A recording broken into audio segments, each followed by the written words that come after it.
What's up everybody, it's the Inhuman one here, and today we're going to analyze the secret boss fight with the therapist in Katana Zero. What really happened? Was any of it even real? By the end of this video, you'll have the answers to these questions and have a better grip on the fractured reality that is Zero's mind. The encounter with the therapist is incredibly trippy, and the visuals alone create an immensely overwhelming atmosphere that aims to disorient you and change your perception of reality. Dizzying landscapes, time manipulation, and psychedelic colors work in tandem to accomplish one thing: sensory overload.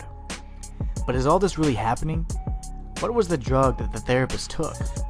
Well, I have the answers. First and foremost, I believe that the clash between chemically enhanced superhumans never actually happened, but rather it was a battle of wits that took place. If you look closely, there is one central theme that presents itself throughout the battle in various forms. Zero is faced with mind-blowing telekinetic powers, no pun intended, psychic blasts, a grotesque brain creature, syringes, and eyes, all of which point towards the notion of mind control or brainwashing.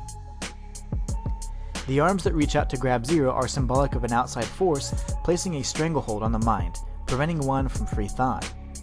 Once Zero breaks free of the mental shackles that bind him to Kronos, he progresses to phase 2 of the encounter. At this point in the battle, the goal is to deflect the psychic blasts and redirect them at the therapist. This represents the mental resistance that one must develop to overcome the constant barrage of attacks that Zero has been conditioned to accept as normal due to his upbringing in the Null program. Once he is able to think for himself and recognize his employers as malevolent forces, he is finally able to see them for what they truly are. But first, he must rid himself of the skewed vision that he has been forced to accept as his own reality for so long. In the third phase of the battle, Zero is gouging out a series of eyeballs in a progressively dizzying atmosphere where constants such as time and gravity have no place. This represents Zero opening his own eyes and coming to the understanding that everything he has ever known has been a lie.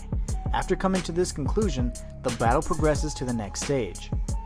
The fourth and final form of the encounter shows the therapist transforming into a shapeless, brain-like mass with a syringe for a tail and a baby-shaped creature gnawing on itself.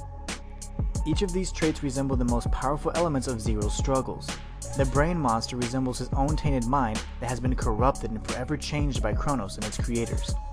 The syringe tail is linked directly to the brain, showing Zero's addiction to Kronos and his biological need for the drug to survive.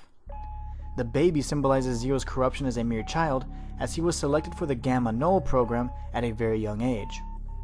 If you look closely, you can see that the baby is actually biting the brain monster, as if it was trying to destroy its future self.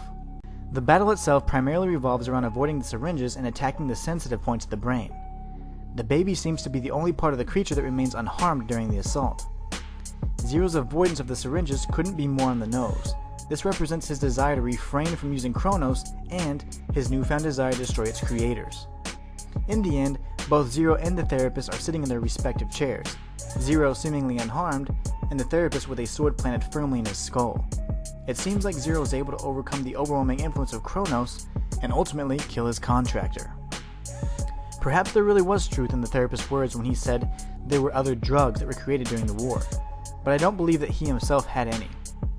I believe the DLC will provide us more answers in regard to the dragon, snow, tragedy and comedy, the young girl, and the powers that be. But until then, I'll be making more videos attempting to answer these questions. Now, one thing I did want to mention as a side note is that Zero's encounter with the therapist can also be indicative or symbolic of one's addiction or struggle with addiction and overcoming it. So I thought that was really interesting as well. If you watch the video again and try and tie the themes to addiction and overcoming it, it's actually really interesting. Anyways, hope you enjoyed this video. Until next time, it's the Inhuman one signing out.